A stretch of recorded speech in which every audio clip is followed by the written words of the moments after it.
Добрый день, дорогие пекари! Сегодня разберем очень популярный и часто встречающийся вопрос, какое тесто подходит для формового хлеба, а какое для подового.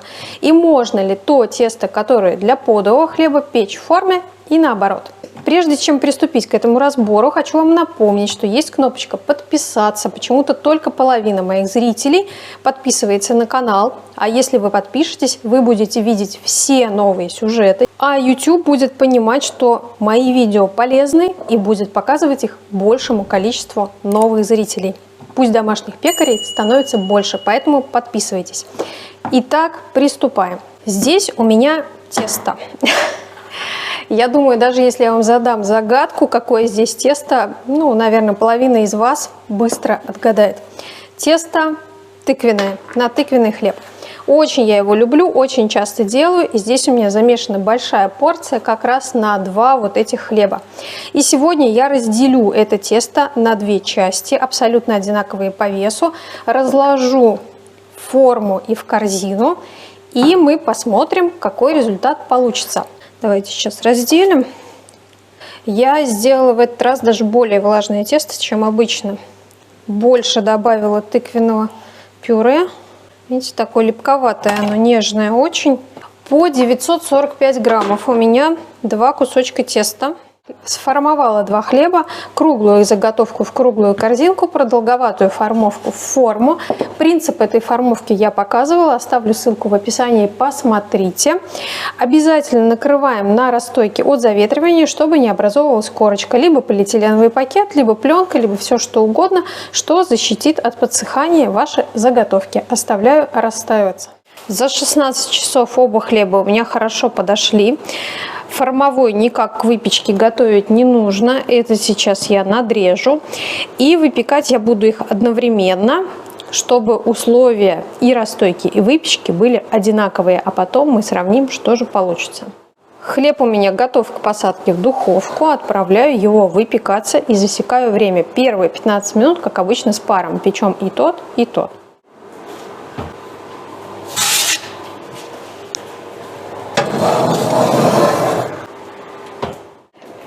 Через 15 минут я убираю миску с паром. Оба хлеба у меня еще в духовке. Выставляю температуру. Выставляю 20 минут для допекания подового хлеба. Ну а формовой потом будем смотреть по его состоянию.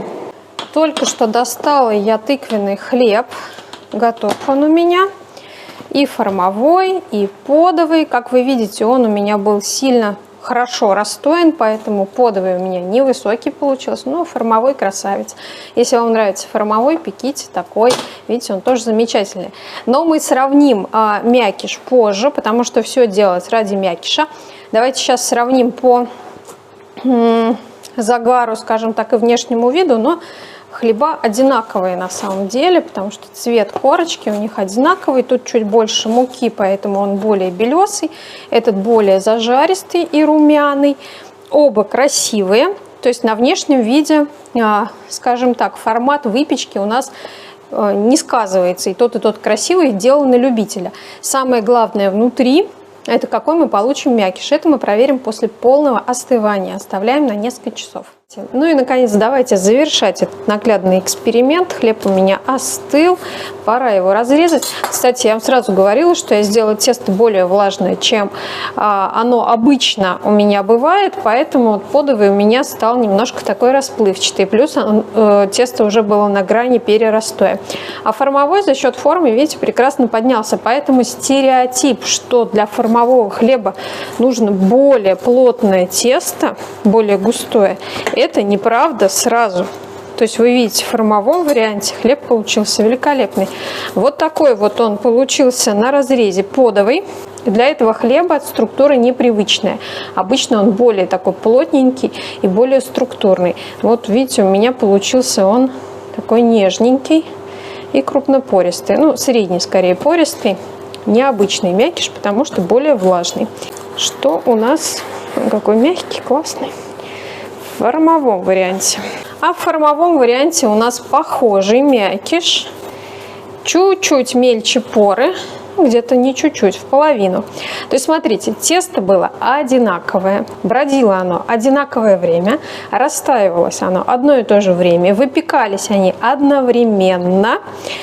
За счет того, что более влажное тесто у меня подовый более расплывчатый, формовой форму свою сохранил, и у него более плотный мякиш, несмотря на то, что тесто абсолютно одинаковое, влажное.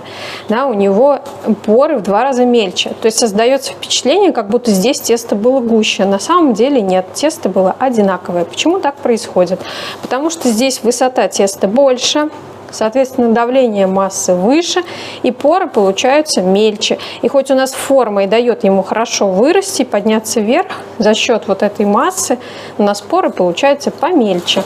А в подовом расширение идет во все стороны, вверх, вниз, в стороны, плюс он немножечко может растечься, вот как в этом случае у меня.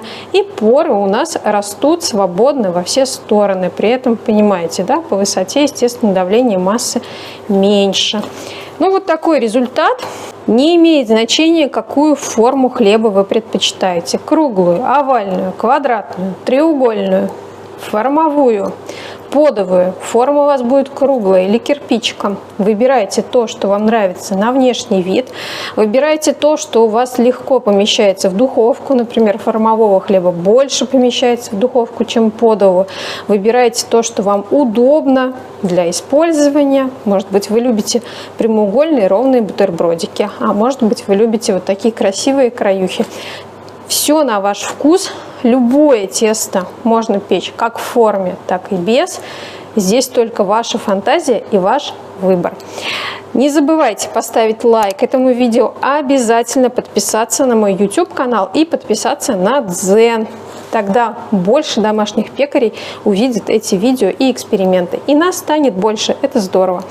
Давайте с вами продолжать печь. Испечем еще много всего интересного. Пишите свои вопросы и комментарии. Будем с вами общаться.